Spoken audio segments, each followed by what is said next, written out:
Assalamualaikum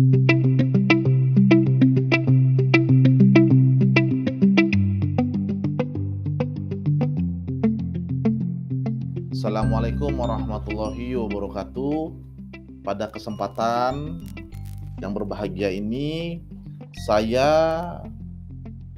selaku Dekan Fakultas Ekonomi Bisnis dan Humaniora Universitas Trilogi akan memaparkan hasil dari penelitian evaluasi mahasiswa peserta Merdeka Belajar Kampus Merdeka di 5 program studi di bawah Fakultas Ekonomi Bisnis Humaniora yang terdiri dari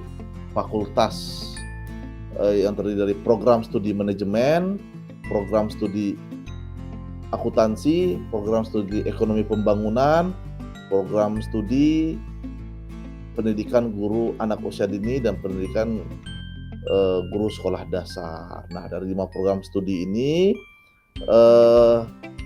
hasil survei yang kami dapatkan melalui 690 mahasiswa yang mengisi kuesioner pada pengumpulan data kami, maka kami dapatkan beberapa masukan-masukan yang tentu ini sangat bermanfaat bagi institusi khususnya Fakultas Ekonomi Bisnis dan program studi untuk kedepannya dalam pembenahan kegiatan MBKM di periode selanjutnya. Nah, dari satu poin pertama, bagaimana kita mau melihat kesesuaian program MBKM dengan kebutuhan lulusan.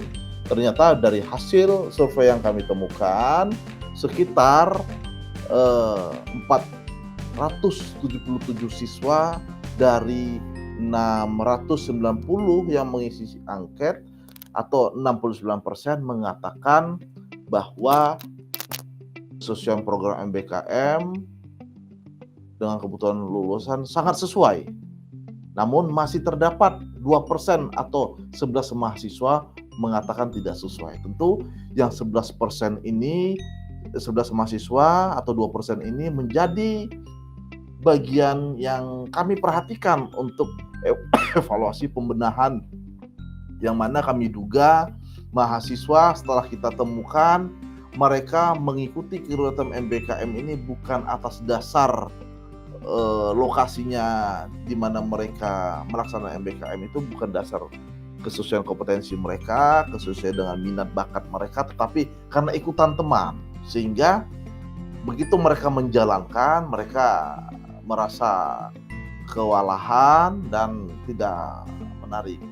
Jadi kedepannya ini menjadi PR kami, di mana nanti sebelum mahasiswa mengikuti ataupun mendaftarkan diri mengikuti kita MBKM, kita di fakultas dan prodi akan memberikan sedetail mungkin informasi, ya, sehingga mahasiswa tidak terjadi kesalahan seperti ini yang mengakibatkan mereka tidak happy dalam menggunakan MBKM, maka temuan tidak sesuai ini terjadi, ya.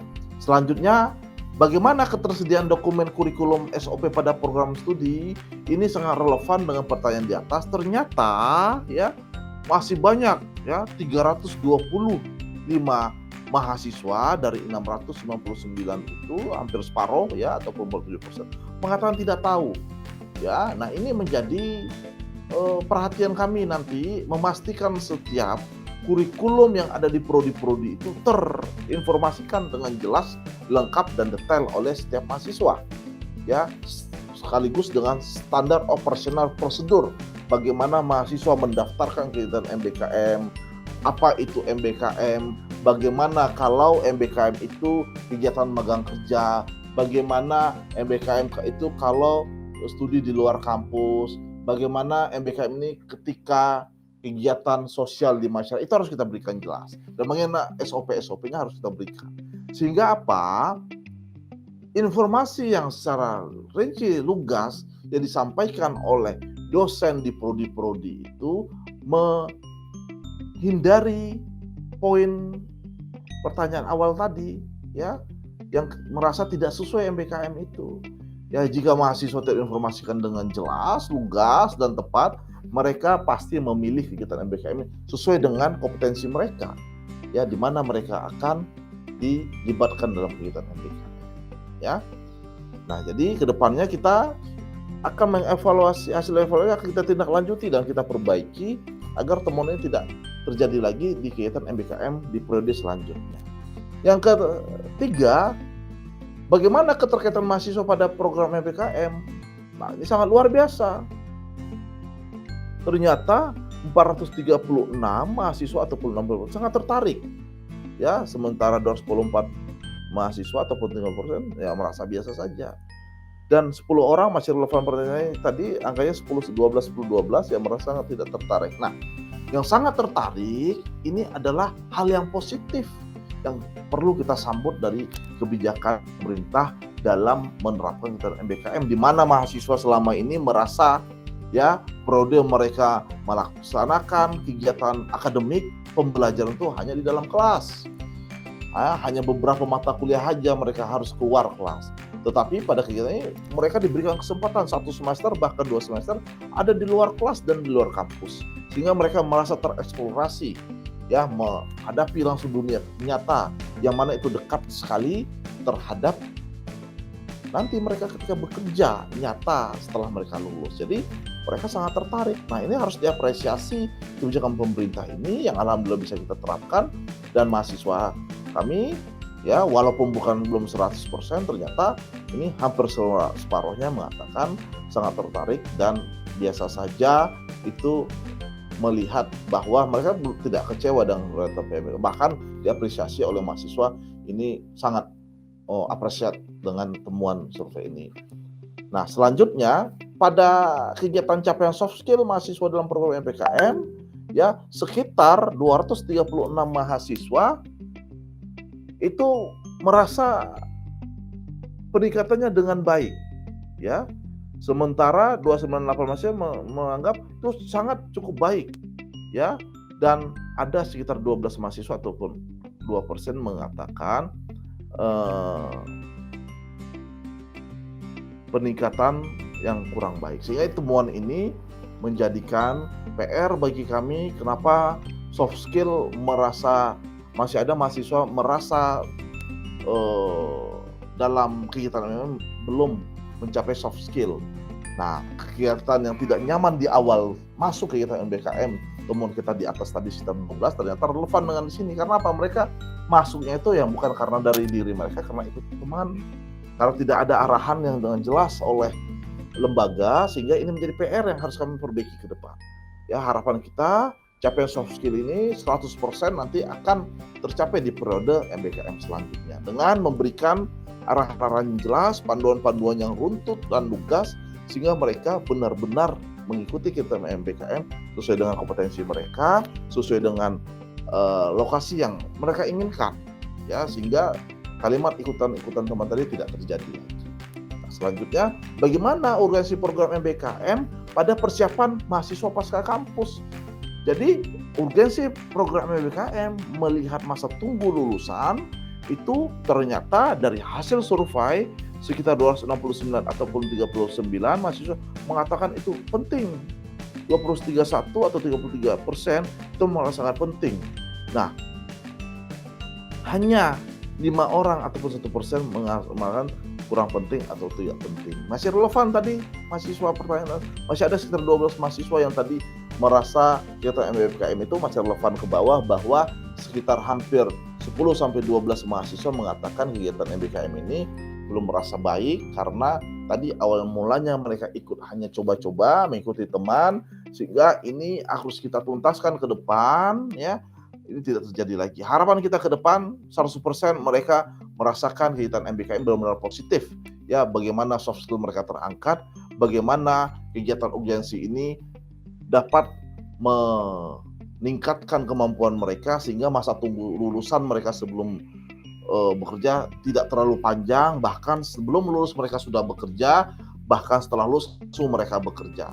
Sehingga teman-teman sekalian ya, kegiatan MBKM yang kami terapkan hampir 70% memberikan 70-90% memberikan efek positif, sehingga efek positif ini akan kami tingkatkan ke depannya. Dan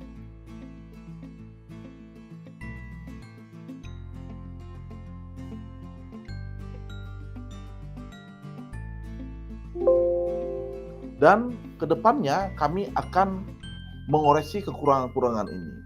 Ya, kekurangan ini zero untuk periode MBKM 2021-2022.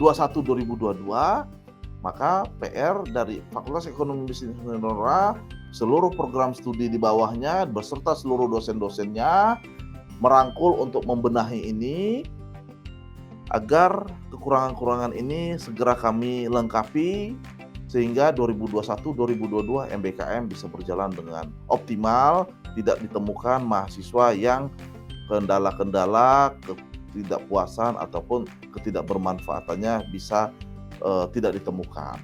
Nah, sehingga kita melihat banyak juga minat dan mahasiswa Fakultas Ekonomi Bisnis dan Humaniora yang sangat tinggi dalam program MBKM. Perlu diapresiasi ya oleh kami di fakultas, oleh kita mimbar akademik.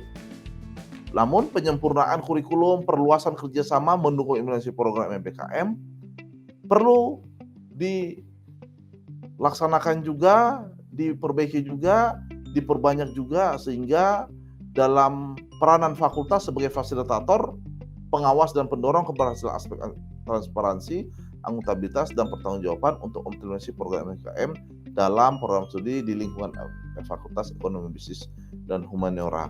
Semoga temuan dari evaluasi penerapan MBKM periode 2020-2021 dapat bagian membenahi diri kami di Fakultas Ekonomi Bisnis dan Humaniora untuk kedepannya mensukseskan apa yang diamanahkan oleh